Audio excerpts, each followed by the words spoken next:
नमस्कार दोस्तों, स्वागत है आपका। दोस्तों देखिए, चूंकि संपूर्ण ब्रह्मांड की प्रत्येक वस्तु कॉस्मिक किरणों के द्वारा एक दूसरे से जुड़ी हुई है, इसलिए प्रकृति के एक तत्व पर बुरा प्रभाव प्रकृति के अन्य तत्वों पर भी बुरा प्रभाव डालता है।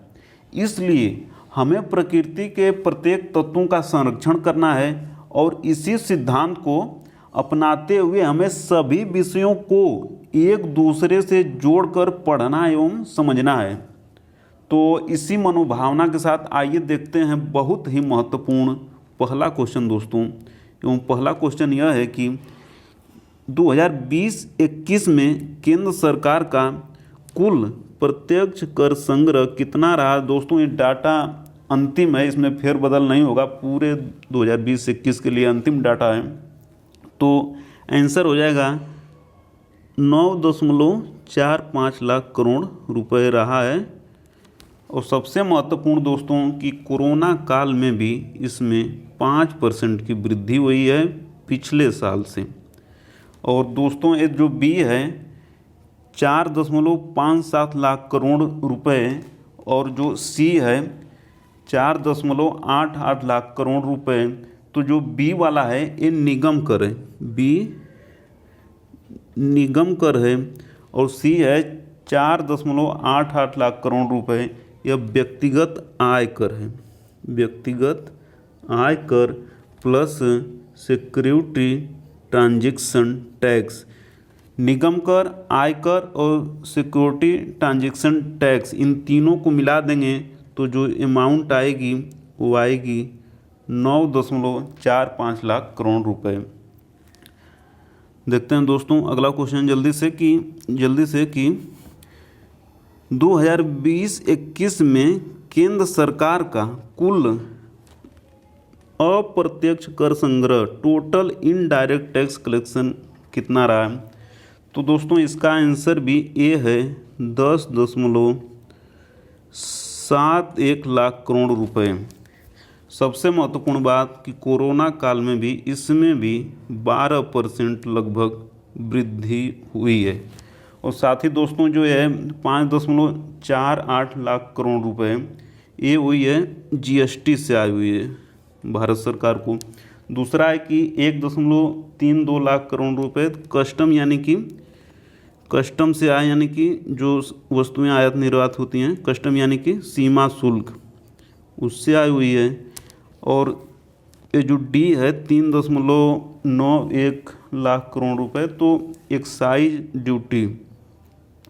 ड्यूटी यानी कि केंद्रीय उत्पाद शुल्क से आई है। जब ये तीनों अमाउंट को जोड़ देंगे तो जो अमाउंट आएगी वो आ जाएगी 10.71 लाख करोड़ रुपए, जो कि 2020-21 में केंद्र सरकार का कुल अप्रत्यक्ष कर संग्रह है। सबसे महत्वपूर्ण कि कोरोना काल में इसमें 12% की वृद्धि हुई है लगभग। तो देखते हैं अगला क्वेश्चन जल्दी से।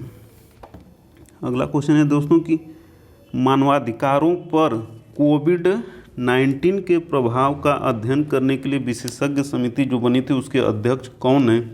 तो अध्यक्ष हैं के.एस.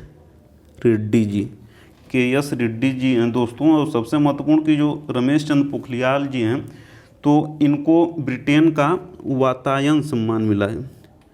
वातायन सम्मान कहाँ का है? ब्रिटेन का ये मिला है रमेश चंद्र पोखरियाल जी को।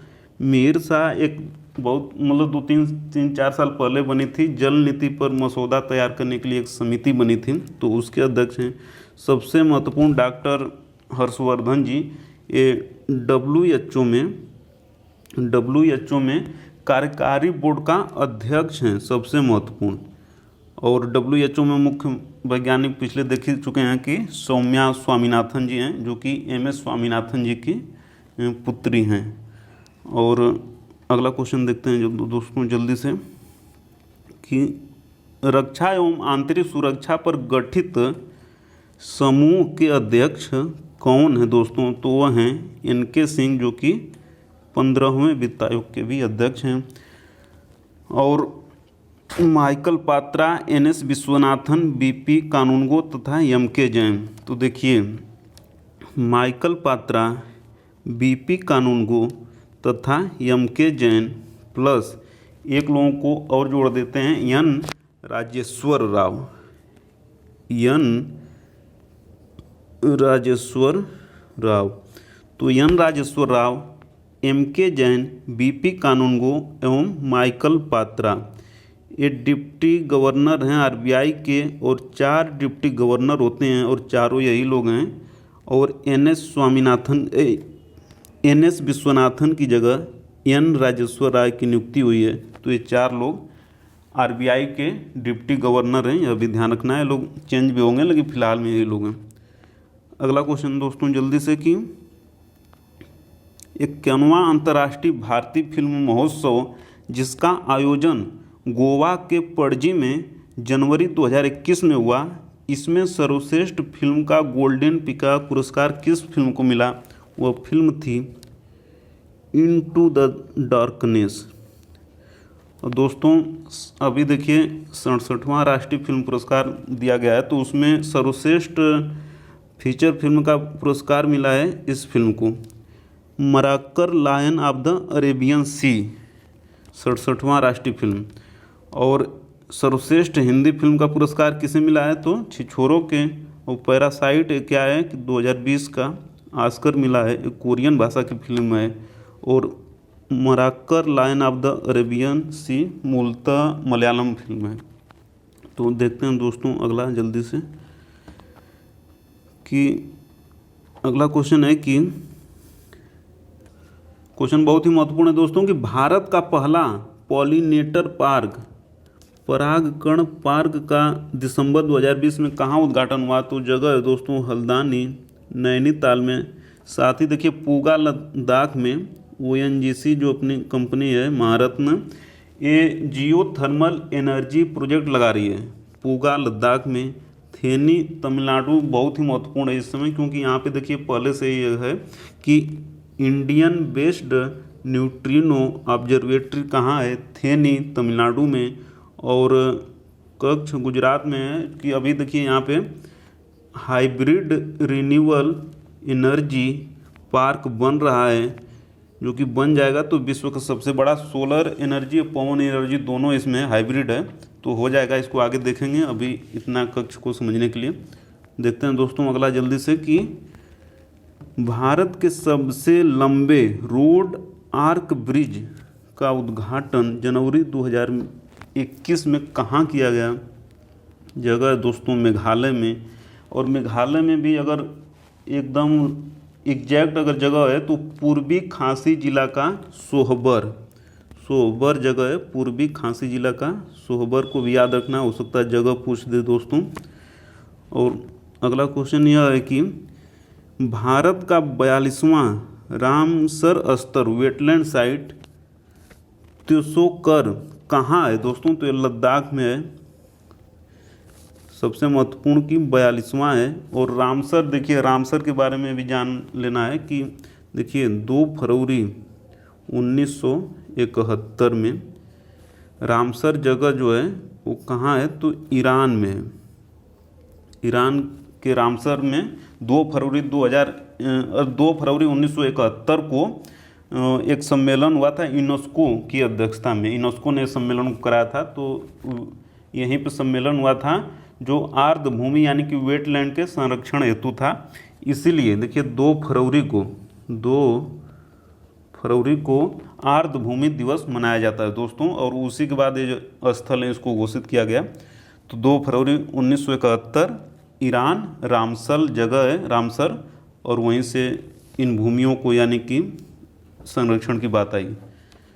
और 2 फरवरी को आर्द्र भूमि दिवस मनाया जाता है। देखते हैं जल्दी से अगला क्वेश्चन कि राष्ट्रीय वन्यजीव बोर्ड ने जंगली बिल्ली कराकल को गंभीर रूप से संकटग्रस्त क्रिटिकली इंजर्ड स्पीसीज की सूची में शामिल करने की स्वीकृति दी है।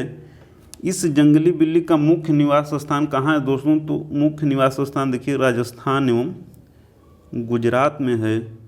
देखते हैं अगला क्वेश्चन कि प्रधानमंत्री जी ने चौरी चौरा शताब्दी महोत्सव, थोड़ा सा मिसप्रिंट है, तो चौरी चौरा शताब्दी महोत्सव का उद्घाटन कब किया? तो डेट है 4 फरवरी 2021 को किया। और सबसे महत्वपूर्ण की घटना कब हुई थी, तो वही मतलब 100 साल पीछे 4 फरवरी 1922 को हुई थी। शताब्दी महोत्सव इसलिए 1 साल चलेगा और 2022 के दिन 100 साल पूरे हो जाएंगे तो और भव्य कार्यक्रम होगा।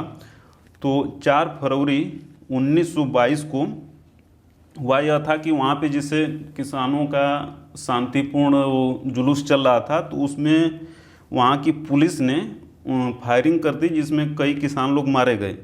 तो न्यूटन के तीसरे नियम के अनुसार क्रिया की प्रतिक्रिया में उन किसानों ने थाना को फूंक दिया, जिसमें 22 पुलिसकर्मी जिंदा जल गए, मृत्यु हो गई उनकी। और इसमें सबसे महत्वपूर्ण है कि मदन मोहन मालवीय जी ने किसानों के प्रति, किसानों के मतलब अभियुक्त थे जो, तो उनका मुकदमा किसने लड़ा था? तो मदन मोहन मालवीय जी ने लड़ा था। और सबसे महत्वपूर्ण कि 12 फरवरी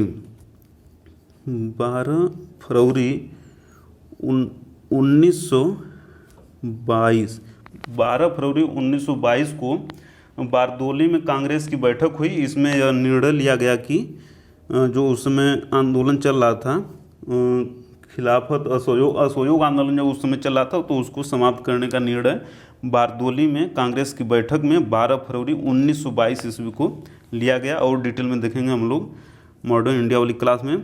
तो दोस्तों, वीडियो को अंत तक देखने के लिए, लाइक, शेयर, कमेंट और सब्सक्राइब करने के लिए आपका प्रेम पूर्वक बहुत बहुत धन्यवाद दोस्तों, बहुत बहुत धन्यवाद।